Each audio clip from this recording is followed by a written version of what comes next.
Hello everyone, welcome to mint talk India. हम पढ़ रहे हैं आपके NCERT क्लास 6 साइंस का chapter number 5 separation of substances and this is part 6 video, जिसमें हम इस चैप्टर के कीवर्ड्स को डेफिनेशन के साथ समझेंगे और फिर एक्सरसाइज क्वेश्चंस को सॉल्व करेंगे। इस चैप्टर के बाकी पार्ट्स के वीडियो लिंक्स आपको इसी वीडियो के नीचे डिस्क्रिप्शन बॉक्स में मिल जाएंगे और you can see the playlist of class 6 science in mint talk India channel.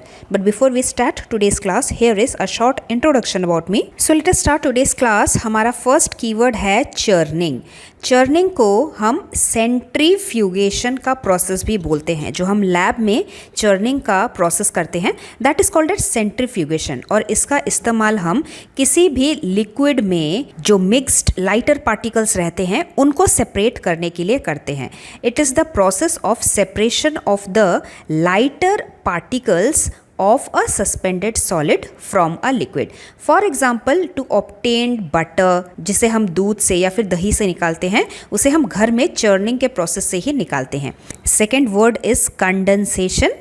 Condensation is the process in which the gaseous water, that is the water in the gaseous state, it changes into its liquid form, and this process is called condensation. Condensation के साथ साथ evaporation भी linked होता है। evaporation का definition क्या है? It is the process in which the liquid water changes into gaseous water vapors. That means liquid से gas बनना evaporation होता है। Either by heating or by keeping in the sunlight is called evaporation. और इसका example क्या है? जैसे हम sea water से salt separate करते हैं by this method of evaporation. Condensation evaporation के साथ एक और इम्पॉर्टेंट प्रोसेस है crystallisation, which is not given in your textbook but it is also still very important. Crystallisation के प्रोसेस से हम किसी भी इम्प्योर सैंपल से प्योर सैंपल निकाल सकते हैं। This method is used to obtain pure crystalline substance from any impure sample. और ये हम कैसे करते हैं? इम्प्योर सैंपल को वाटर में डिजॉल्व करते हैं, तो जो प्योर सैंपल होगा वो तो पानी में डिजॉल्व हो जाएगा, इम्प्योरिटीज पानी में डिजॉल्व नहीं होगा, जिसे हम फिल्टर आउट करके बाहर निकाल लेंगे। और फिर जो फिल्ट्रेट आया हमारे पास, लिक्विड आया, उस लिक्विड को हम इवेपोरेट करेंगे, तो पानी पूरा इवेपोरेट हो जाएगा और नीचे डिश में प्योर सॉलिड सब्सटेंस हमें मिल जाएगा। Next our keyword is decantation. Decantation हम सेडिमेंटेशन के बाद करते हैं। It is the transfer of clean liquid from one vessel to the other vessel without disturbing the settled particles which is at the bottom of the beaker. Sedimentation decantation के साथ एक और process आता है, वो है loading. After decantation also sometimes जो पानी हमें मिलता है वो उतना क्लियर नहीं होता, क्योंकि उसमें फिर भी कुछ सॉलिड सस्पेंडेड डर्ट पार्टिकल्स रह जाते हैं जो भारी नहीं होते, सेटल नहीं हो पाते। तो हम क्या करते हैं? We do the process of loading. It is the process in which the faster sedimentation is done by suspending alum to the liquid solution. उसके बाद फिल्ट्रेशन क्या होता है? Filtration is a process to separate solid insoluble particles from a liquid by passing the mixture through a filter paper, through a strainer or through a cotton filter. What is the process of hand picking? Hand picking is the method to separate small particles like the dirt, stone, husk, etc. from the grains of wheat, rice, pulses. Hand picking का process हम तब करते हैं जब हमारे impurities small quantities में होते हैं और इनके particle size में difference होता है, ताकि हम आराम से उन्हें अपने hand से pick करके separate कर पाएं। तो सेडिमेंटेशन भी एक बार देख लेते हैं। Sedimentation is the process of settling down of heavy insoluble solid particles from a liquid mixture at the bottom of the vessel. Sieving का process explain करते हैं. Sieving is used when two components of a mixture have different particle sizes. Sieving allows the fine particles to pass through the holes of the sieve, while जो bigger particles रहते हैं वो sieve में ही रह जाते हैं. It remains on the sieve. For example, the sieving of wheat flour, sieving of sand at construction sites. उसके बाद हमने सैचुरेटेड सोल्यूशन के बारे में पढ़ा था। एक ऐसा सोल्यूशन जिसमें और ज़्यादा सोल्यूट हम मिक्स नहीं कर सकते, डिज़ोल्व नहीं कर सकते। A solution in which no more soluble substance, that is the solute, can be dissolved at room temperature is called saturated solution. Solution क्या होता है? When a soluble substance is dissolved and it is completely dissolved in a liquid, like the sugar is completely soluble in water, then a homogeneous mixture is formed. Homogeneous mixture मतलब जिसमें हम solute के particles को अपनी आंखों से देख नहीं सकते. That type of mixture is called as a solution. Next two keywords, threshing and winnowing. Threshing is a process that is used to separate grains from the stalks of wheat, rice, etc. This process is called threshing. It is done by beating the bundles of stalks on a hard surface. Winnowing क्या है? Winnowing is a process जिसमें हम हवा का इस्तेमाल करते हैं lighter impurities को separate करने के लिए. Winnowing can be used to separate lighter husk particles and heavier grain particles, that is two components of a mixture, with the help of air. For example, we separate husk from the grains. Now let us see our exercise. Question number 1. Why do we need to separate different components of a mixture? Give 2 examples. So answer to this question is already given in your textbook. The first reason is we need to separate substances to separate two different but useful components. For example number 1, हम butter separate करते हैं milk नहीं तो curd से. यहाँ पे जो हमें बटर मिला वो भी हमारे लिए यूज़फुल है और उसके बाद जो बटर मिल्क रह जाता है that is also useful for us. Our point number 2 is we need to separate substances to remove non useful components. For example we remove the tea leaves from the tea with the help of a strainer. हम चाय की छन्नी से चाय पत्ती को छान लेते हैं क्योंकि वो हमारे लिए नॉन यूज़फुल है. चाय पत्ती हमारे किसी काम के नहीं है. सेकेंड एग्जाम्पल इज हम वीट के ग्रेन्स में से शैफ यानी कि उसके कवर को सेपरेट कर लेते हैं विनोइंग के प्रोसेस से. जो लाइटर हस्क पार्टिकल्स होता है उसे हम सेपरेट कर लेते हैं because that is non useful for us. Our third point is we need to separate substances to remove the impurities और हार्मफुल कंपोनेंट्स जो किसी भी तरह अगर हमारे बॉडी में चले गए तो हमारे लिए हार्मफुल हो जाएंगे. For example we remove the stones from the dal and pulses before we cook them because they stones are harmful for us. And example number 2, we remove the dirt and dust particles from the rice and pulses by mixing them in water और उसके बाद हम sedimentation और decantation करके dirty water को फेंक देते हैं. Why? Because dirt and dust is also harmful for us. Next question number 2, what is winnowing and where it is used? Answer 2, winnowing is the process of separating wheat or rice grains from the husk. It is a process in which a lighter component is separated from the heavy component. Wheat, grains and husk are different in weight. Husk is lighter and the wheat grains, rice grains, they are heavier.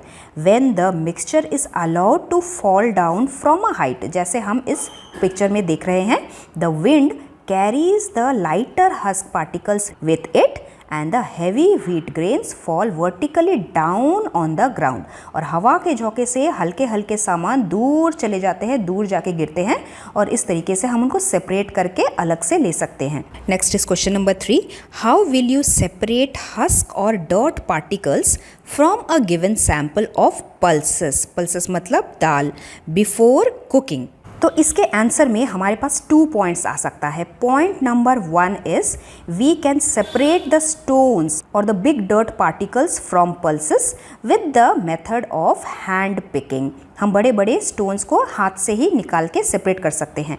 Our second point is we can use the method of sedimentation and decantation.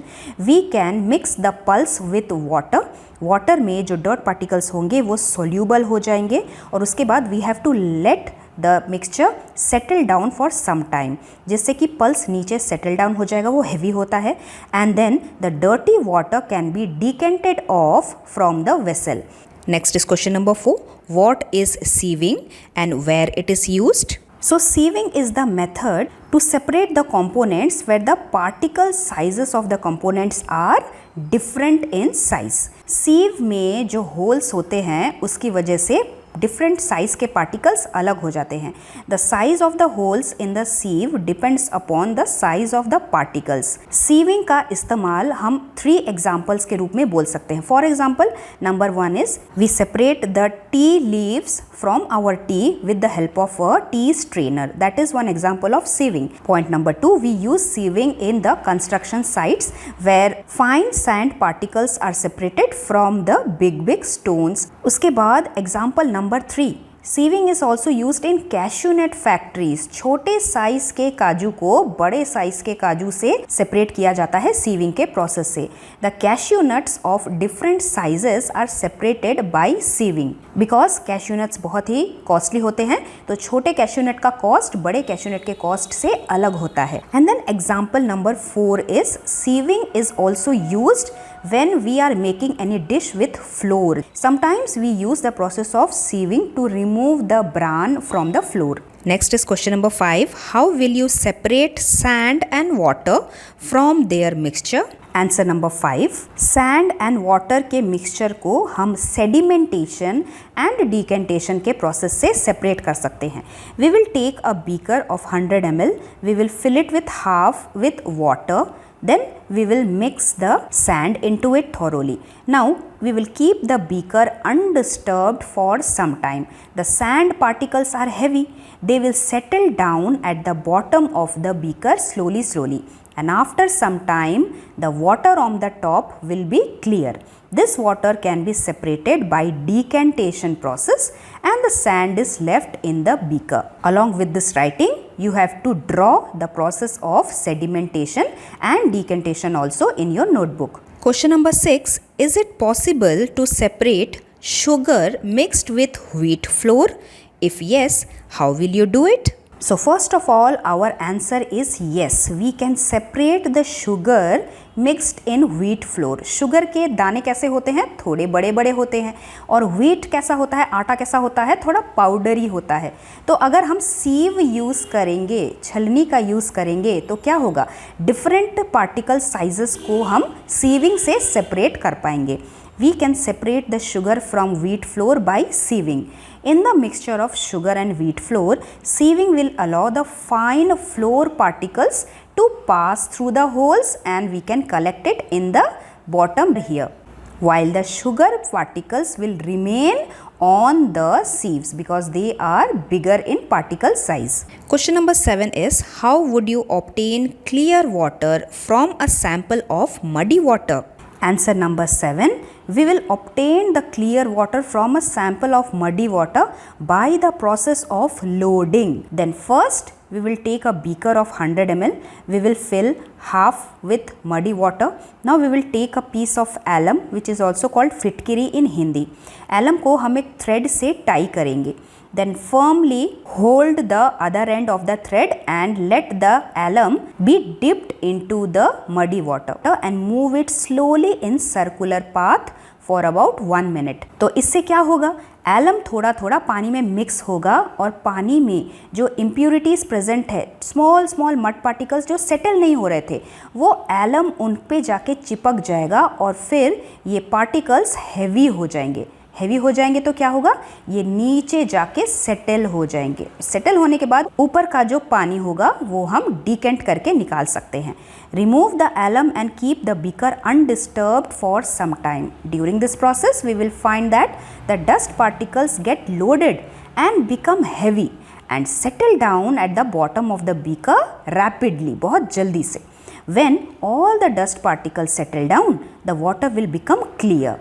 The clear water is then decanted into another beaker. And this is the drawing you will do along with this answer. Let us see question number 8 now. Fill up the blanks. Number A, the method of separating seeds of paddy. Paddy मतलब rice का जो field होता है उसे हम paddy field बोलते हैं। Rice को हम उसके स्टॉक से कैसे सेपरेट कर सकते हैं?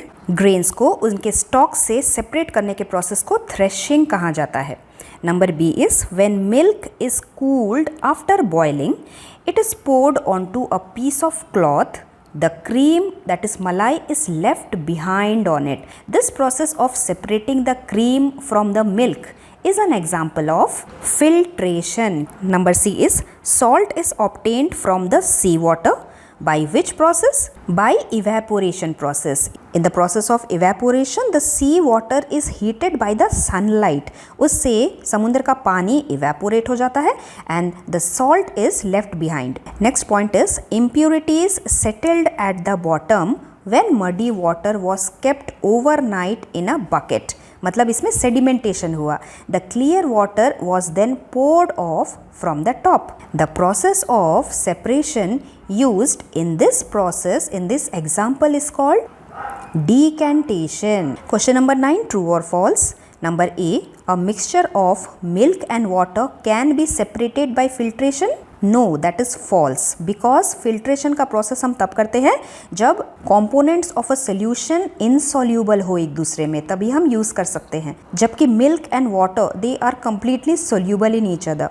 Number B is a mixture of powdered salt and sugar can be separated by the process of winnowing. No, again this is false. Winnowing का यूज़ हम lighter impurities को हवा से उड़ा के सेपरेट करने के लिए करते हैं, जबकि अगर आपने salt को पाउडर किया, sugar को पाउडर किया, ये दोनों ही लगभग थोड़े heavy components होते हैं और हवा मारने पे दोनों एक साथ उड़ेंगे, नहीं तो एक साथ उड़ेंगे ही नहीं. Then number C is separation of sugar from tea can be done with filtration. Again this is false. Filtration का यूज़ हम तब करते हैं जब हमारे मिक्सचर के कंपोनेंट्स इनसोल्यूबल हो, लेकिन शुगर चाय में कंप्लीटली डिजॉल्व हो जाता है, it is soluble, so we can not filter it to separate.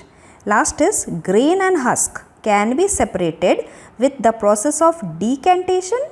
Again it is false. Decantation का यूज़ हम लिक्विड के केस में करते हैं, जब एक हैवी पार्टिकल नीचे सेटल डाउन हो जाता है और ऊपर का लिक्विड हम अलग कर रहे हैं, दैट इज़ डीकेंटेशन. जबकि ग्रेन एंड हस्क का जो मिक्सचर है वो तो सॉलिड मिक्सचर है, इसमें लिक्विड तो कहीं पे भी नहीं है.